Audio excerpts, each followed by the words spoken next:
अध्याय 2 के श्लोक नंबर 43 में कहा गया है, कामात्मान स्वर्ग परा जन्म कर्म फल प्रदाम क्रिया विशेष बहुलं भोगेश्वर्य गतिम प्रति। अर्थात जो लोग कामनाओं से भरे रहते हैं वे स्वर्ग प्राप्ति को ही जीवन का सर्वोच्च लक्ष्य मानते हैं।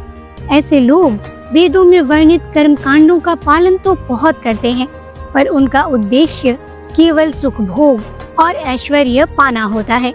वे अपने कर्मों का उपयोग जन्म और मृत्यु के चक्र से मुक्त होने के लिए नहीं करते, बल्कि भोग विलास के लिए करते हैं। इस श्लोक की पहली पंक्ति में कहा गया है, कामात्मान स्वर्ग परा जन्म कर्म फल प्रदाम। मतलब यहाँ भगवान कहते हैं कि जिनका मन कामनाओं से भरा हुआ है वे केवल स्वर्ग को ही जीवन का सर्वोच्च लक्ष्य मानते हैं। वे सोचते हैं कि अच्छे कर्म और यज्ञ अनुष्ठान करने से स्वर्ग मिलेगा और वही उनकी सफलता है। आज भी बहुत लोग पूजा पाठ, दान या अनुष्ठान सिर्फ किसी फल की प्राप्ति के लिए करते हैं, जैसे नौकरी मिल जाए, व्यापार बढ़ जाए या बीमारियां दूर हो जाए। यानी उनका ध्यान केवल परिणाम पर है, न कि साधना की पवित्रता पर। इस श्लोक की दूसरी पंक्ति में कहा गया है, क्रिया विशेष बहुलं भोगेश्वर्य गतिम प्रति। मतलब ऐसे लोग बहुत सारे विशेष कर्म कांड करते हैं, व्रत, यज्ञ, दान आदि बहुत कुछ, लेकिन उनका अंतिम लक्ष्य केवल एक होता है, वो है भोग और ऐश्वर्य पाना।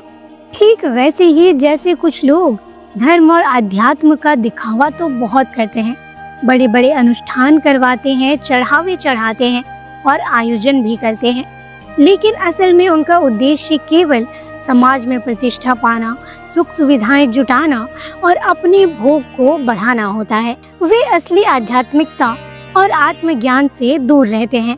अब आइए इस श्लोक का आधुनिक जीवन से जुड़ाव जानते हैं।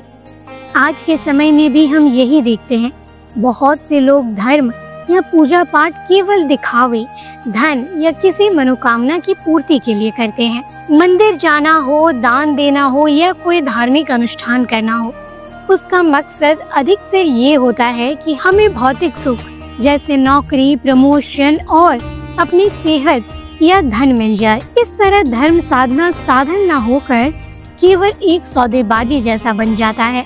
भगवान श्री कृष्ण यहाँ ये समझा रहे हैं कि यदि हम केवल भोग और ऐश्वर्य को ही लक्ष्य बनाएंगे तो हम असली आध्यात्मिक उन्नति और आत्मज्ञान से दूर हो जाएंगे। गीता हमें सिखाती है कि सच्चा साधक वही है जो धर्म को आत्मशुद्धि और आत्मज्ञान का